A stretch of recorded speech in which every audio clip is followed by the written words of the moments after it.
bisnis dan manajemen pemasaran Banjarmasin. Yang pertama, definisi pasar bisnis. Yang kedua, perbedaan pasar bisnis dan pasar konsumen. Yang ketiga, langkah-langkah proses keputusan pembelian bisnis. Dan yang keempat, cara membeli lembaga dan pembelian pemerintah membuat keputusan pembeliannya. Yang pertama, saya akan menjelaskan tentang definisi pasar bisnis. Pasar bisnis adalah semua organisasi yang memperoleh barang dan jasa yang digunakan dalam memproduksi barang dan jasa lain yang dijual, disewakan atau dipasok kepada pihak lain. Lanjut, yang kedua, perbedaan pasar bisnis dan pasar konsumen.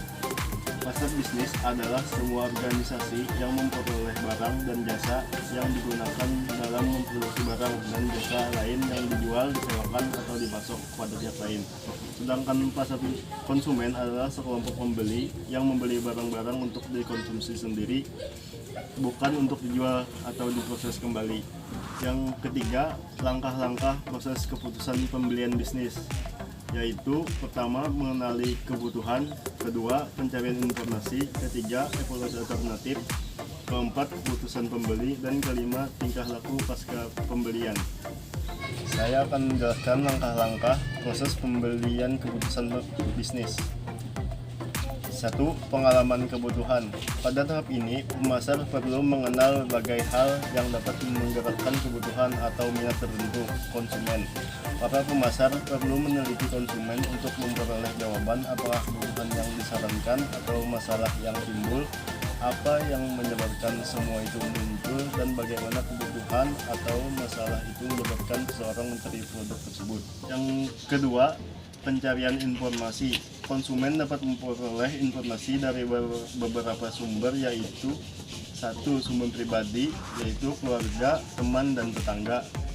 2. Sumber komersil, iklan, wiraniaga, agen, kemasan, dan pajangan. Yang ketiga, sumber publik, media massa, organisasi penilaian konsumen.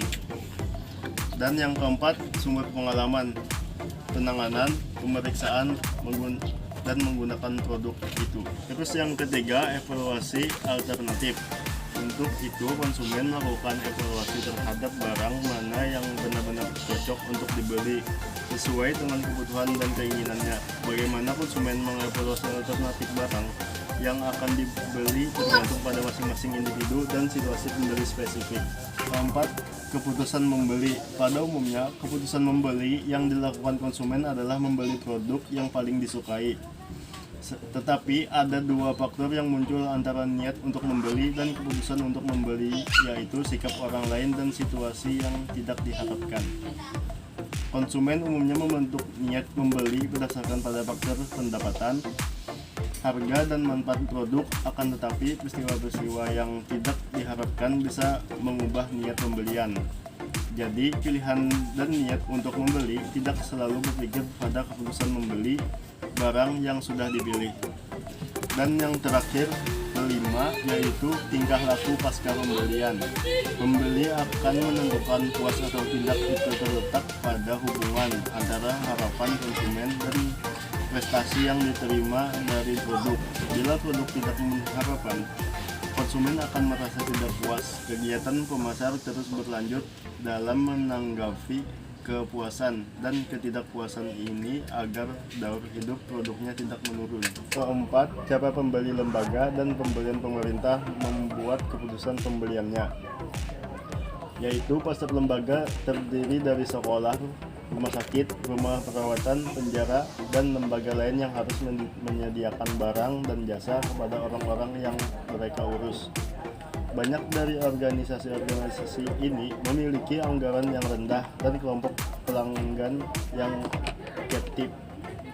Misalnya, rumah sakit harus memutuskan kualitas makanan yang dibeli untuk pasien. Tujuan pembelian di sini bukan laba, karena makanan disediakan sebagai bagian dari keseluruhan paket layanan. Minimalisasi biaya juga tidak menjadi tujuan tunggal, karena makanan yang buruk akan menyebabkan pasien mengeluh dan merusak reputasi rumah sakit.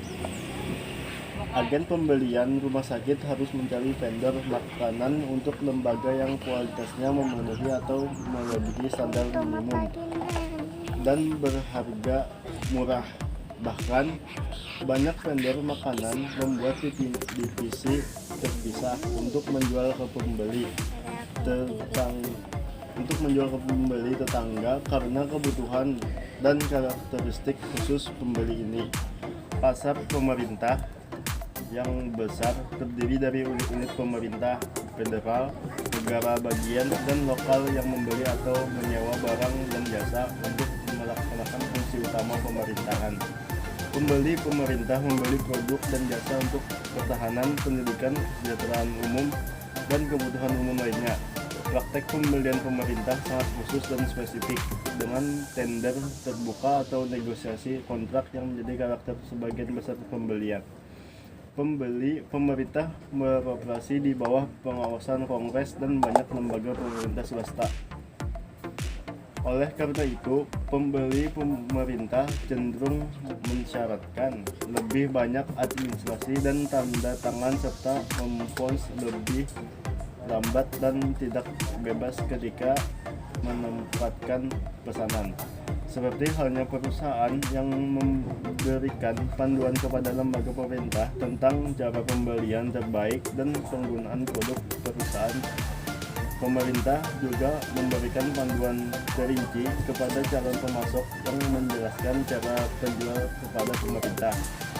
Gagal mengikuti panduan atau mengisi formulir dan kontrak dengan benar dapat menciptakan malapetaka hukum. Sekian penjelasan dari saya, kurang lebihnya mohon maaf, terima kasih.